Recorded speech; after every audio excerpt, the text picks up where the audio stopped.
Tucked away in the Pocono Mountains of Pennsylvania, down a narrow side road, sits the center of an international confrontation that's drawn in the U.S. government, NATO, and the president of Turkey. It's the compound that's been home to Fethullah Gulen, an Islamic spiritual leader living in self-imposed exile from his native Turkey since 1999. He acquired new notoriety following the failed coup d'etat in Turkey on July 15th against President Recep Erdogan. Now, incredibly, Erdogan is accusing this reclusive preacher, who has been his political adversary for 3 years, accused him of masterminding the plot, which has left 300 dead and the country in political chaos. I went to Saylorsburg, Pennsylvania, about an hour and a half north of Philadelphia. I didn't get to see Gulen, but I was given access to the compound where he lives, which is a former summer camp.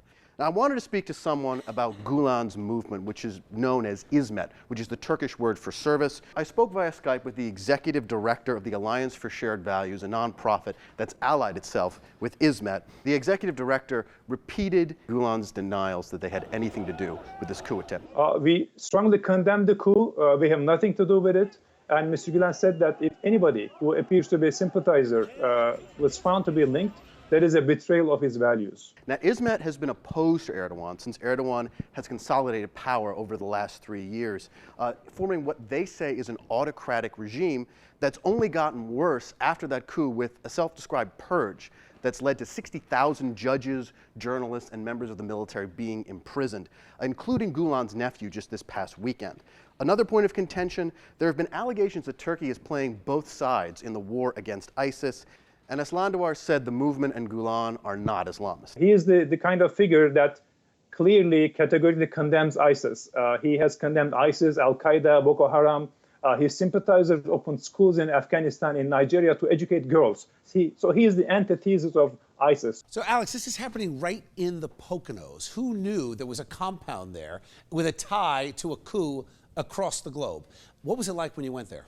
Well, they live very quietly. You can't really notice it from the road. Heavy security, armed security, but as soon as I got in, they're just the nicest people and really very unassuming. They have generators there. They have a lot of food stored. They're prepared to be there for a long time if need be. But there was no evidence of any sort of aggression that would take place outside the walls. Gulen has a TV studio there where he preaches back to Turkey. They're much more focused on communicating his message from exile to the people in Turkey and living safely in the United States. When you look at what happened with Erdogan and in Turkey, there's a huge contrast. You have this president taking the nephew of the guy who's running the compound that you went to. He's being detained, and while he's detained, the president decides, oh, you know what, I'm going to extend the period you can be detained without charges to 30 days just because I feel like it. It really makes you happy you're an American when you hear what happens across the globe sometimes. Yeah, that doesn't sound like America at all, Seville, being detained without charges for an indefinite period of time.